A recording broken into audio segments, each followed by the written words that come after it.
Few sights in the mortal realms are more terrifying than Chaos Knights at full tilt with their lances charged approaching your lines. Few warriors can stand against them, and those that do rarely come out unharmed. Hello everybody, my name is Spoons Rattling, and today we are covering the Chaos Knights from the Slaves to Darkness from Age of Sigmar. These are some of my favorite models in the range, as well as just being a really cool archetype in general. These cavalry come in at 250 points, so 50 points a model, but you certainly aren't getting shortchanged for that. They move at 10 inches, they have 4 health, 3 plus save, and control 1. So they're really beefy and they move really fast. A very good blend of what you'd want, and for 50 points is definitely not too bad. In terms of melee weapons, they all have their Cursed Lances, which have 3 attacks that hit on 3s and wound on 3s. They have the Rend 1 and Damage 1. While this is a rather tame profile, in fact it's the exact same as the Chaos Warriors most of the time, on the charge they get plus 1 damage, as well from their ability they get plus 1 rend. So on the charge, there are 3 attacks that hit on 3s and wound on 3s at rend 2 and damage 2. Now this is of course very, very general purpose and powerful. You can charge anything and they are going to feel it. Even those with 2 plus saves aren't going to be completely immune to this. Their War Steeds also kick in with a few attacks of their own. They each get 2 attacks that hit on 5s, that wound on 3s with rend 0 and damage 1. They are companions, so these cannot be buffed for the most part. However, this is useful just for clearing out hordes, though it is unfortunate that they hit on 5s. As mentioned earlier, their ability Impaling Charge, when this unit charges, they get plus 1 to rend on their Cursed Lances.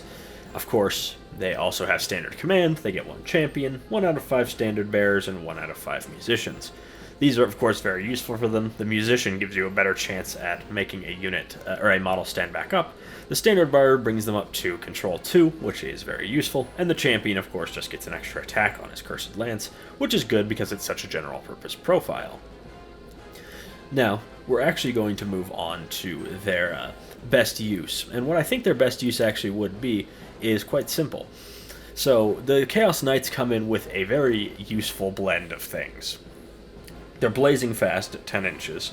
Like, they can close the distance shockingly fast and will generally be leading the charge from an army that's traditionally very slow. Their 4 wounds and 3 plus saves means they're resilient to just about every kind of weapon. There isn't any weapon that will be extremely effective against them outside of the likes of, Gargants or giant characters that just have massive damage characteristics. But since you do get so many of them, you just have so many wounds to chew through that no weapon will be super efficient against them. As I mentioned earlier, their profiles for their lances and Warsteed hooves are both very good. Their lances are hideously general purpose. They will damage everything very efficiently. And their Warsteeds help them not to get tied up in combat. I like to run them reinforced, which mats out to 50 attacks from a unit of 10. They take buffs from characters very well. The Karkadrak Lord gives them plus 2 to charge, which is very useful. Or the Demonic Mount Lord lets you get plus 1 to wound, which makes them wound on 2s, which just, when they were crazy efficient before, they are death dealers now. And in terms of Marks of Chaos, Khorne is my favorite, just to give them an extra attack on the charge, and that also pairs very well with plus 1 to wound, unsurprisingly. Though I do think the others do have their place. Nurgle makes them just hideously tough, and Slaanesh makes them faster to get there.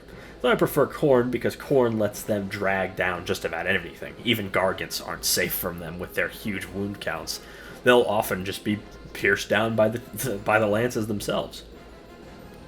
Overall, I think it is very hard to go wrong with these guys. Basically, what you're going to want to do is take them and shoot them straight at the enemy. In terms of buffs from magic, if you're using endless spells, I think that Prismatic Palisade is good.